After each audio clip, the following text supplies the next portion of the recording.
வாழ்க வையகம், வாழ்க வையகம், வாழ்க வளமுடன்.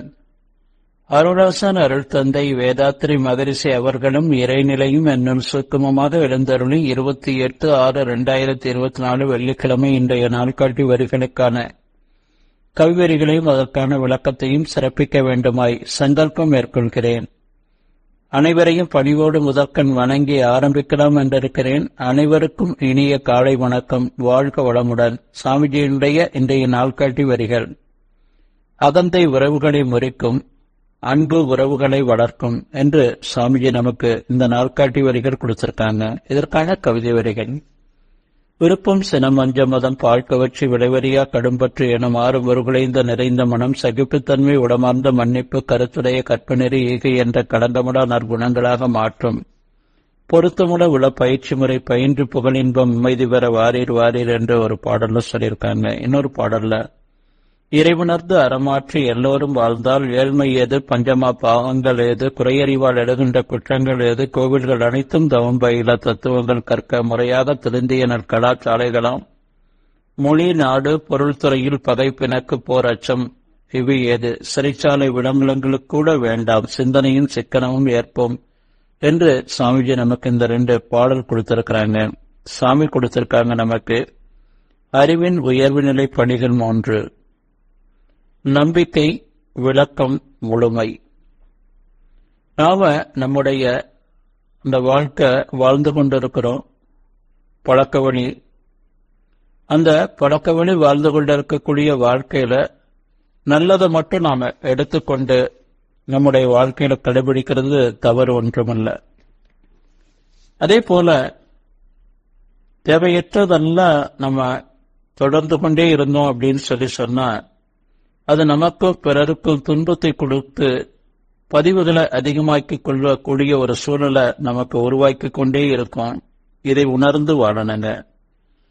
மனித பிறப்பு என்பது நம்மிடம் இருக்கக்கூடிய அந்த ஆணவ தன்மைகள் 8 நீக்கி நாம அந்த பூரணத்துவம் பெறணும். அப்போ இந்த ஆணவ தன்மைகள் நெட்டு எப்படி நமக்கு வருதுன்னா, தனது தான் என்ற அதிகாரப்பற்று, இந்த அகந்தை, தனது என்ற பொருள்பற்று, இந்த 2 தான் ஆணவ தன்மைகள் 8ஆக மாறுது. தன்முனைப்பு, அருகுணா, பஞ்சமா பாவம், தயவின்றி பிறருடைய சுதந்திரம் பறித்தல், வன்முறைகள், ஏழ்மை, பிறர் பொருள் கவர்தல், வாழ்க்கையில பெண்ணினத்தை வருந்தவுடன் என்ற கண்ம வினைகளாக அது உருவாக்குறது.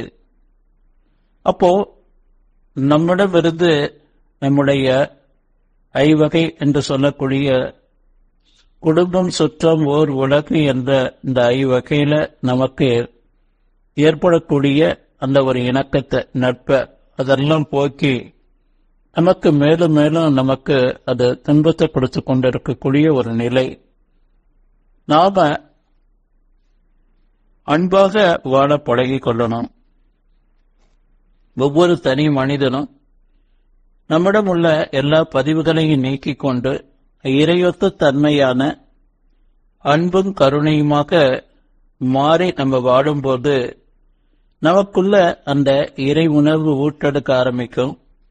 அந்த இறை உணர்வு நமக்குள்ள மேலோந்த நம்மிடம் இருக்கக்கூடிய அந்த எல்லா பதிவுகளையும் அது தேய்த்து அழித்து அந்த இறை உணர்வு நிலையிலேயே இருந்து வாடும்போது இறையற்ற தன்மையான அன்பு நமக்குள்ள ஊற்றெடுக்க ஆரம்பிக்கும்.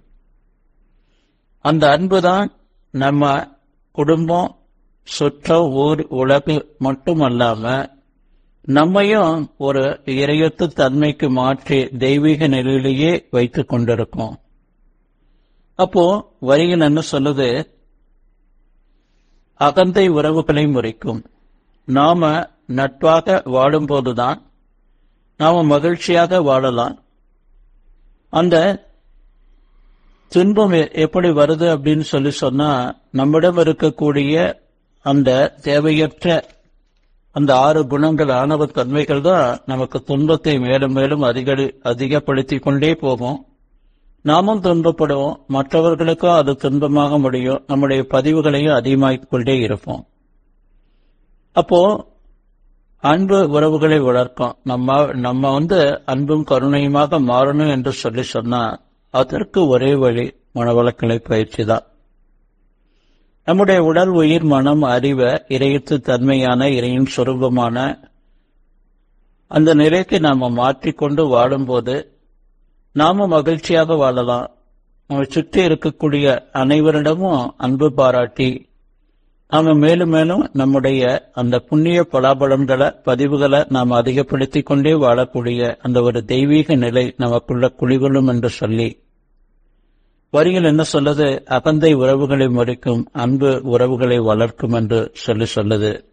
நாம நட்பு ரீதியா வாழும்போதுதான் நமக்கு ஒரு மகிழ்ச்சி, மற்றவர்களுக்கோ நம் மீது ஒரு அன்பும் கருணையும் இருக்கும். அப்ப இது தொடர்ந்து கொண்டே இருந்தா நம்முடைய பதிவுகள் நீங்கும். நாம இறைவற்கு தன்மையான அன்பும் கருணையுமாக மாறி வாழலாம் என்று சொல்லி நன்றியோடு நிறைவு செய்து கொண்ட இன்றைய சிந்தனையை வாழ்க வளமுடன், வாழ்க வளமுடன், வாழ்க வளமுடன்.